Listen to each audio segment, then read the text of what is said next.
विलाप करने लगे, मतलब रोने लगे, वृक्ष के नीचे रोने लगे, भगवान का ध्यान करने लगे।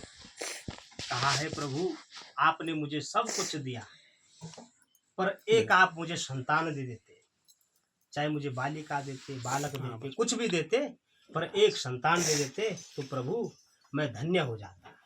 बोलते हैं हम मानव लालची होते हैं, सब सुख चाहते हैं, है नहीं। तो भगवान जो है साधु वेश में उनके पास आए, बोला अरे पंडित जी क्यों दुखी हो। तो साधु के पास अपने लोग अपने मन की बात बोल देते हैं।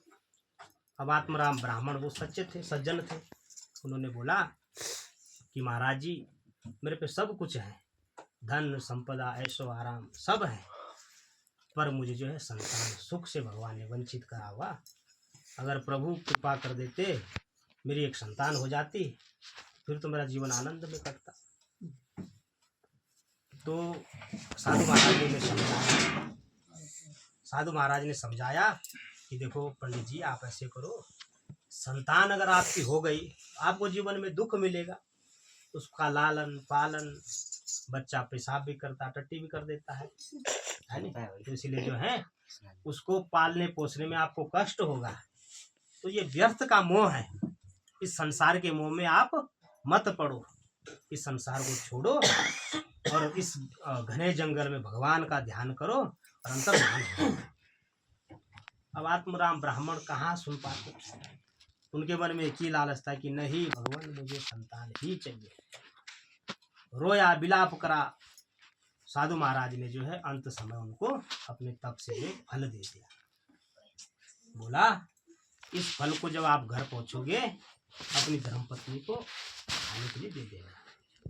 बोलना ये जो है बड़े तपस्वी साधु ने दिया है और आपका बच्चा हो जाएगा। अब जब आत्मराम जी घर आए, अपनी धर्मपत्नी धुंधली जी को प्रसन्न होके बोला नहा धो जाओ, साधु भगवान ने जो है आपको प्रसाद दिया है। कि कैसा प्रसाद? ऐसा प्रसाद है कि अगर आप इसको ग्रहण करोगे तो आपका बालक अवश्य होगा। धुंधली थी, उसने क्या करा, उसने सोचा मनन करा कि अगर मैं प्रसाद खाऊं मेरा बच्चा होगा, मेरा पेट बड़ा हो जाएगा, अगर खुदा ना खास्ता कोई आपदा आ जाए फिर मैं भागूंगी कैसे। औरत है, नाना प्रकार की सोच, मोटी सोच है नहीं। हमारे घर पुण्य बोले कि एक बुद्धिया आदमी 100 बुद्धि, तो दिमाग चलने लग गया, सोचने विलापने करने लगी, रोने लग गई। आज पड़ोस से लोग आए, बोला कि क्या बात हो गई दूल्ही। बोला अरे बस क्या बताऊं, ब्राह्मण जी फल ले आए, अब बोलने लगे कि मेरा पुत्र हो जाएगा। लोगों ने बोला ये तो खुशी की बात है, आप दुखी क्यों हो रहे हो? अरे दुखी नहीं होंगी मैं, गाय को कौन घास देगा, मैं कैसे भाग पाऊंगी, आजकल धूप है, धूप में मैं ज्यादा कैसे चल पाऊंगी, मैं तो परेशान हो जाऊंगी। है नाना प्रकार की सोच जो है उनको दुखी करने लगी। फिर उसने पास के गांव से अपनी बहन को बुला लिया।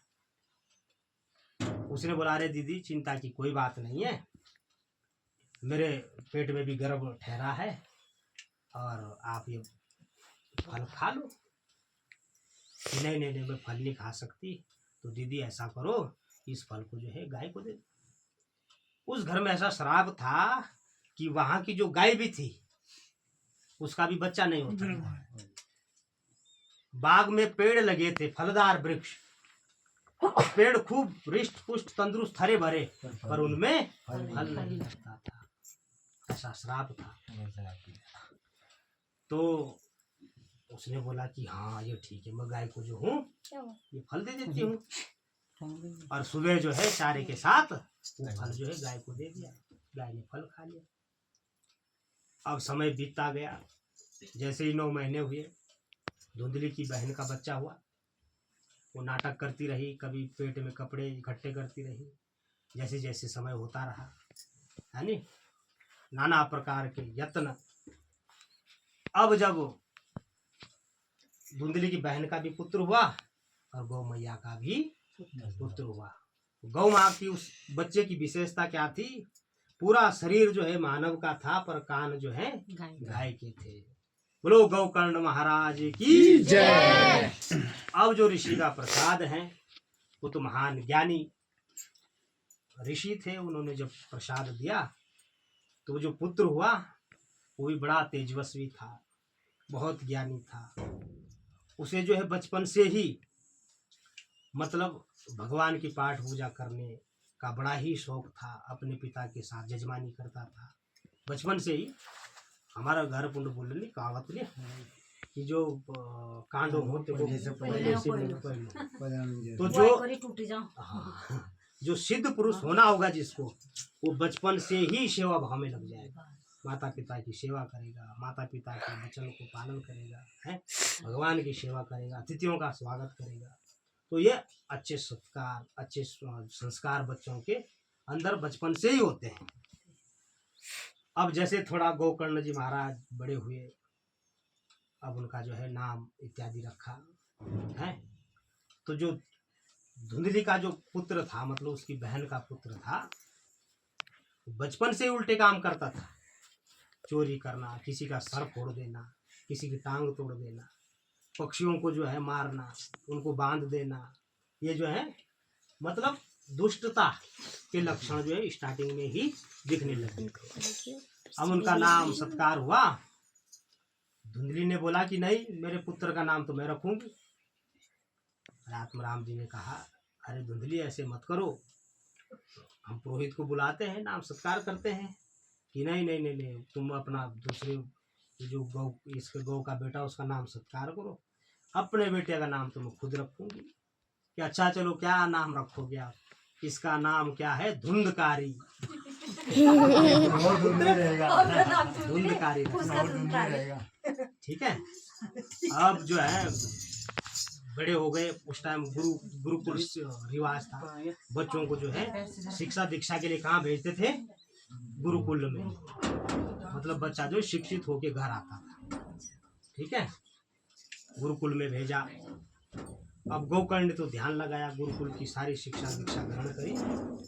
जो धुंधकारी था बस उसने उठपटांग ही काम करे, दारू पीना शुरू करा, मदिरा मांस, लड़ाई झगड़ा, सब कुछ करने लग गए।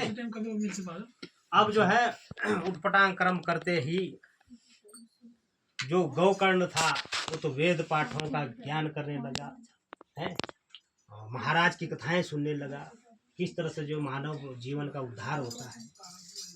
अब जो धुंधकारी था उसने उठपटांग कार्य करने लगा, माता पिता को मारने लगा, घर की सारी चीजें बेचने लगा है, घर में जो है उठपटांग कार्य करने लगा। अब जो है घर में जो है उसने क्या कर दिया कि 2-3 यार दोस्त इकट्ठे हुए, 2-3 लड़कियां इकट्ठी हुई, लड़ाई झगड़ा करने लगे, मार काट करने लगे। अब जो है चोरी करने लग गया, किसी दूसरे राजपाट में घुस जाता है, चोरी करने लग जाता है। और धीरे धीरे उसका अपराध बढ़ते बढ़ते वो यहाँ तक बढ़ गया कि वो अपनी माता को भी मारने लग गया। बोला मुझे पैसा दो, नहीं तो मैं तेरे को मारूंगा। अंत समय में जो है धुंधली ने जो है प्राण छोड़ दिए और पिता जो है दुखी होकर वन की ओर चले गए। आत्मराम अब सर पटकने लग गया। बोला वो साधु महंत सच कहते थे कि आपको ऐसा पुत्र होगा जो आपका जो है सर्वनाश कर देगा। आज मेरे घर का भी सर्वनाश हो गया है। इस तरह जो वन की ओर चल दिया आत्मराम जी। अब उनमें वन में कौन मिल गया? गोकर्ण, जो उनका बेटा था, जो गौ के गर्भ से जो पैदा हुआ। गोकर्ण ने मिला कि पिताजी आप यहाँ क्यों? उसने सारी कथा बताई कि आपका भाई जो ऐसे शैतान बन गया, वो तो सबको मारने काटने लग गया, चोरी करने लग गया। अब जो है गोकर्ण महाराज जी ने उन्हें अंतिम समय में ज्ञान दिया अपने पिता को। कहा आप जो है भगवान का संकीर्तन करो, भगवान का ध्यान करो, अंत समय में जो आप स्वधाम सिधार जाओ। तो उसने गोकर्ण की बातें सुनी, भगवान का ध्यान करने लगा, त्रिसंध्या करने लग गया, योग ध्यान करने लग गया, नाम जाप करने लग गया, और अंत समय में जो है अपने प्राण छोड़ दिए। उनको कहाँ प्राप्ति मिली? भगवान के श्री चरणों में। और जिनको कृष्ण लोक मिल जाता है, विष्णु लोक मिल जाता है, शिव लोक मिल जाता है, वो मरते नहीं है, वो सदा के लिए अमर हो जाते हैं, भगवान के भक्त बन जाते हैं। ठीक है। अब जो है गौकर्ण महाराज घर में आए तो धुंधकारी ने क्या करा? चोरी करी। चोरी करने से जो है उसके पास कोई आता नहीं था, अगर उसके पास कोई जाए वो मार देता था। वो अंदर कमरे में बंद हो गया, लोग आए, किसी ने हमारी चोरी करी, राजा के सिपाही आए, वो डर के मारे बाहर तो नहीं निकल पाया, पर भूखे प्यासे उस घर के अंदर ही मर गया। गौकर्ण को पता चला कि मेरा भाई जो है मर गया है। गौकर्ण महाराज आए, अपने भाई का अंतिम संस्कार करा, जो भी क्रियाक्रम थे सब करे। जब जो है सब क्रियाक्रम करके, अब गढ़ पुराण करके, जब अपने घर में एक दिन गौकर्ण महाराज ध्यान में थे, उसका भाई धुंधकारी प्रेत बन गया था।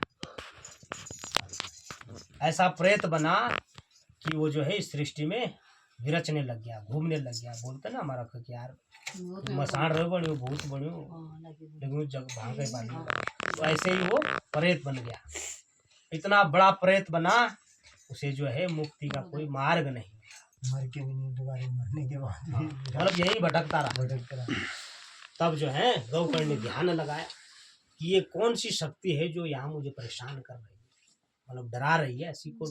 वो तो संत थे, उन्होंने क्यों डरना था? फिर उन्होंने ध्यान लगाया, उन्होंने उस शक्ति से बात करी।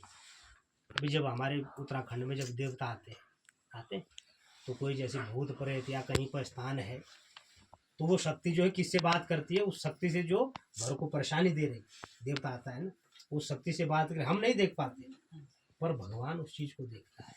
ठीक उसी प्रकार गौकर्ण महाराज ने जो है धुंधकारी की उस प्रेत आत्मा से बात करी। बोला, तुम कौन हो? क्यों इस घर को परेशान कर रहे हो? क्यों मुझे परेशान कर रहे हो? तो धुंधकारी ने कहा, मैं तुम्हारा भाई था धुंधकारी, कि तो तुझे क्या चाहिए? मैंने तो सब कुछ कर दिया था, तेरा क्रियाक्रम सब कुछ कर दिया। तो बोला, मैं जो हूँ अभी प्रेत योनि में, मुझे मुक्ति नहीं मिल पा रही है, मेरे लिए जो है मुक्ति का मार्ग ढूंढो और मुझे इस प्रेत योनि से मुक्त करो। तो गौकर्ण महाराज तो ज्ञानी थे, महाज्ञानी थे, उन्होंने ध्यान लगाया। उन्होंने एक उपाय सूझा उनको कि मेरे भाई की आत्मा को तभी शांति मिलेगी जब जो मैं अपने घर में श्रीमद् भागवत महापुराण की कथा करूँगा। अंत समय में जो है गौकर्ण महाराज ने भागवत कथा अपने घर में करी। तो बांस का डंडा होता है, उसकी 7 गांठें होती है, तो उसमें जो है उस आत्मा का प्रवेश हुआ। फिर जो है 1 दिन की कथा से 1 गांठ टूटी, 2 दिन की कथा से 2 गांठ टूटी, इस तरह से जो है 7 दिन की कथाओं से 7 गांठ टूटी। तब जो है गौकर्ण ने जो है, जो धुंधकारी थी, उसकी आत्मा को मुक्ति मिली और सदैव के लिए भगवान के श्री चरणों में स्थान मिला। फिर जो दिव्य रथ उसको लेने आए। कहते हैं ना कि अच्छा, जब मर्दारू आदमी हो, वो बोला नहीं बबड़ा कि मुँह लेना हुआ यूं, वो गलत नहीं बोलता है, वो सही बोलता है। क्योंकि उस टाइम जो है कौन आता है लेने के लिए? यमराज के दूत। तो जो सदकर्म करता है, जो भगवान का नाम स्मरण करता है, उसको लेने क्या आता है? रथ आते हैं। किसके रथ? भगवान के दूत का। उसको मान और सम्मान से गद्दी पे बिठा के, मान सम्मान के साथ उसका वस्त्र इत्यादि पहना के, स्नान इत्यादि करके जो है उन्हें वैकुंठ धाम ले जाते हैं। जिसके सदकर्म होते हैं और जिसके बुरे कर्म होते हैं, उसको लेने कौन आता है? यमराज के दूत। और इतने भयानक होते हैं, इतने डरावने होते हैं कि जिनके सींग भी बिल्कुल अपने शरीर से भी बड़े होते हैं। उनकी आंखें इतनी डरावनी होती है कि डर के मारे ही आदमी जो है टट्टी पेशाब कर देता है। बोलते नहीं, मरते समय में जो टट्टी पेशाब करता है, उसको लेने कौन आता है? यम के दूत। बहुत डरावने होते हैं वो। यमराज तो भैंसे पे भी रचते हैं, भैंसे पे सवारी करते हैं, और जो यम के दूत होते हैं वो भैंसे से भी डरावने होते हैं। सोचो आपके प्राण है डर के मारे ऐसे ही निकल जाते हैं। इसीलिए जो है जब भी आप भजन कीर्तन करने जाओ पहले तो नाचो, अगर नाचना नहीं आता तो ताली बजाओ, ताली बजाना भी नहीं आता शांति से जो है भगवान के संकीर्तन सुनो, ताली बजाओ, नाचो गाओ, ठीक है। अब से जो है अब से क्या करना है, भगवान के संकीर्तन करने हैं। यही मार्ग जो है मुक्ति का मार्ग है।